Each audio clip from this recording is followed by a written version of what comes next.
Est-ce que tu t'es déjà posé la question de savoir comment faire pour repartir à zéro? Imagine que tu as commencé quelque chose, une activité, ou même que tu t'es mis à mettre de l'argent de côté, et puis brusquement, soit on t'a escroqué, soit tu as tout perdu pour une circonstance donnée, dans une circonstance donnée, pour une raison ou une autre, tu te rends compte que tu as tout perdu. Comment faire pour repartir à zéro? Est-ce que c'est possible? Alors, pour ceux qui ne me connaissent pas, je m'appelle Sandra et je suis là pour vous aider à pour avoir une prise de conscience qui va vous permettre d'avancer dans votre vie, de la transformer, de la changer et pourquoi pas d'atteindre vos objectifs personnels et financiers. Si les sujets tels que état d'esprit, leadership t'intéressent, eh bien abonne-toi à ma page et partage les vidéos qui te plaisent. Alors, la question c'était de savoir comment faire pour repartir à zéro. Est-ce qu'il t'est déjà arrivé de te retrouver à un stade où tu as perdu tout ce que tu avais parce que soit on t'a escroqué ou parce que dans une circonstance donnée, tu as tout perdu, peut-être un incendie ou peut-être une faillite, la faillite d'une banque ou peut-être tu avais toutes tes économies ou tout simplement une histoire dans laquelle tu as investi qui a mal tourné et finalement tu te retrouves, tu n'as plus rien. Qu'est-ce que tu peux faire? Comment repartir à zéro? Alors dans cette vidéo, je t'explique comment tu peux faire et quels sont les principes directeurs qu'il faudra que tu puisses suivre pour pouvoir arriver à repartir à zéro. La première chose, c'est que tu puisses comprendre déjà que toutes les personnes qui réussissent dans la vie ont maîtrisé un certain nombre de principes qui leur permettent de repartir à zéro si les conditions ou les circonstances les y obligent. Donc aujourd'hui, tu peux prendre un milliardaire, le mettre dans une zone où il n'a plus rien, où une circonstance arrive qui fait que il perd tout ce qu'il avait, eh ben, il va repartir à zéro et les domaines qu'il va embrasser, il va arriver à s'en sortir, à remonter au sommet et à faire des exploits. Pourquoi? Tout simplement parce qu'ils ont compris le principe. Ils ont compris le principe de l'argent, de la prospérité, de la liberté financière. Ils ont compris qu'en réalité, que pour récolter, il faut semer d'abord. Ils ont aussi compris que nous ne pouvons pas espérer avoir de l'argent là où nous n'avons pas investi. Ils ont aussi compris qu'il faut multiplier les sources de revenus. Et aujourd'hui, je ne vais pas trop m'étendre sur tous ces principes-là, la loi de la prospérité. Peut-être dans une prochaine vidéo, j'aurai à en parler. Comment avoir plusieurs sources de revenus. On va pas revenir sur ça. Aujourd'hui, on va juste se concentrer pour savoir comment quelqu'un qui a perdu tout ce qu'il avait peut repartir à zéro. Déjà, au départ, il faut avoir confiance en soi. Vous devez avoir confiance en vous et vous dire, si vous êtes arrivé à un certain niveau, financièrement ou sur le plan de votre carrière, de votre business, ça veut dire que vous avez pu appliquer un certain nombre de principes, peut-être consciemment ou inconsciemment, et qui ont marché. Alors, généralement, ce que les gens plus prévenants font, c'est qu'ils écrivent. Quand ils font quelque chose qui marche, ils écrivent. Mais même si vous n'avez pas écrit, ce n'est pas grave. Le principe à adopter ou le principe à retenir ici, c'est que on peut repartir de zéro si on sait retracer un peu, peut-être même pas dans les détails, mais un peu le principe directeur qui nous a amené là où on a été.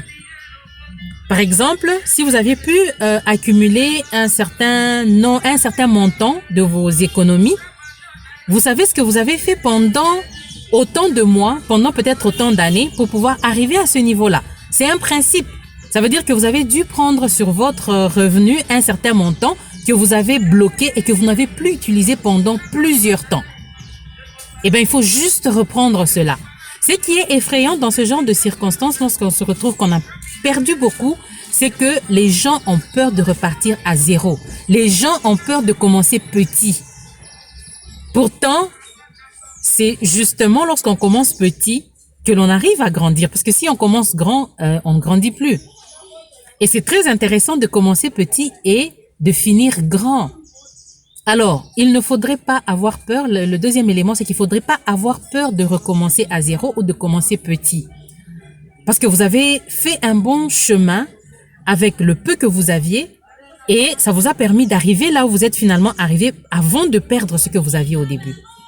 Le deuxième élément dont je vais parler, c'est Les principes pour pouvoir générer de l'argent ou des revenus sont les mêmes depuis des siècles, depuis la nuit des temps.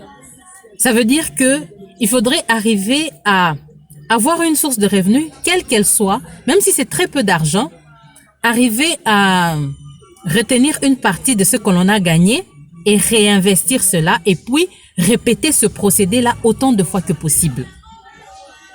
Ce qui arrive, c'est que plusieurs personnes, lorsqu'elles arrivent à accumuler un certain montant, elles ne visent pas une activité qui va être stable et leur rapporter plus que ce qu'elles avaient au départ. Et pour aller un peu dans le détail, c'est que il y a des personnes qui accumulent un certain montant qui se disent mes économies, je vais utiliser ça pour acheter une maison. C'est bien, c'est louable. Mais est-ce que cette maison-là va vous rapporter quelque chose sur le champ? Si c'est une maison, c'est déjà bien parce que on peut y mettre des locataires, on peut profiter, avoir déjà une source de revenus. Mais l'erreur que beaucoup commettent, c'est de prendre cet argent, de capitaliser par exemple dans un bien immobilier tel qu'un terrain qui ne va rien rapporter tout de suite, qui va au contraire être un passif plutôt que d'être un actif, qui va pas faire rentrer de l'argent, qui va plutôt nécessiter que la personne puisse encore dépenser plus d'argent. Moi, j'ai un principe. Mon principe, c'est que je ne peux pas je peux pas habiter dans une maison que j'ai achetée tant que je n'ai pas une autre source de revenus.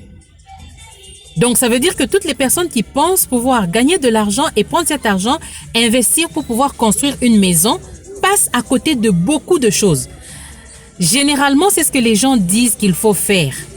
Et on pense toujours que comme c'est ce que la majorité pense, donc c'est juste, c'est correct, c'est avantageux à tout point de vue. Alors qu'en réalité, lorsque vous vous mettez à construire, c'est en fait, vous entrez dans un passif. Vous avez pris vos revenus du côté actif et vous les transférez juste du côté passif qui va faire que vous commencez maintenant à dépenser de l'argent plutôt qu'à faire rentrer de l'argent. Donc, le principe ici que je voudrais faire ressortir, c'est que si vous voulez avancer, si vous voulez repartir, il ne faudrait pas immobiliser l'argent que vous aurez eu au bout d'un certain temps pour continuer de dépenser sur ces économies-là ou sur cet investissement-là. Il faudra que l'investissement que vous avez puisse vous êtes profitable, puisse vous créer une source de revenus supplémentaires. Je sais que beaucoup ne seront pas d'accord avec moi, mais pour moi, c'est vraiment un principe et j'ai essayé de voir autour de moi comment les gens ont pu, le peu de personnes que j'ai vu appliquer ce principe-là ont pu avancer et évoluer davantage plus que ceux-là qui se mettaient à immobiliser d'abord leur capital. Parce qu'après, ça ne rapporte rien. Alors, pour quitter ce détail, revenir sur notre sujet, c'est que vous pouvez repartir de zéro en appliquant juste des simples principes financiers tels que l'épargne, tels que réinvestir son épargne, parce que il ne suffit pas d'épargner tout simplement de s'arrêter là. Il faut réinvestir dans des activités sûres qui vont vous produire un résultat, qui vont vous produire un autre revenu. Et ensuite, dès que vous avez ce revenu-là, prendre encore une portion et généralement, prenez cette portion avant de faire toutes les dépenses que vous avez à faire. C'est un des secrets que moi j'ai découvert. Il faudrait retirer ce que vous avez prévu de retirer avant de commencer quoi que ce soit. Vous mettez ça de côté et cet argent n'existe pas. Ça n'existe plus. Et vous allez vous débrouiller avec le peu qui vous reste. Et ça, c'est faisable. Beaucoup de gens pensent qu'il faut économiser beaucoup pour arriver à atteindre un certain montant. C'est vrai en partie, mais d'autre part, c'est pas vraiment le montant que vous mettez de côté, mais c'est la fréquence avec laquelle vous mettez ce montant de côté qui compte. Et dans le monde financier, il faut être patient. Il faut savoir s'armer de patience. Si vous n'êtes pas patient, vous allez chercher à économiser peut-être beaucoup trop au départ, ça va vous asphyxier et puis sur le long terme, vous n'aurez pas le bon résultat. Donc soyez patient, économisez et dès que vous avez le montant qu'il faut, réinvestissez-le dans une activité sûre qui peut être une deuxième ou une première source de revenus. Une deuxième source parce que déjà on a une première source sur laquelle on ponctionne quelque chose et donc on fait un effort pour garder ce qu'on a économisé et ensuite le réinvestir. Ne commettez pas l'erreur de Toujours épargner sans faire quoi que ce soit de cet argent-là. Ou l'erreur d'immobiliser cet argent dans un bien qui va devenir en fait quelque chose de passif dans vos finances. Quelque chose de passif, ça veut dire quelque chose pour lequel vous serez toujours amené à chercher de l'argent dépensé dessus plutôt que ça puisse vous rapporter de l'argent. Voilà, donc j'espère que vous avez aimé cette vidéo. Partagez-la, dites-moi ce que vous en pensez en commentaire et à une prochaine fois pour une prochaine vidéo. Merci.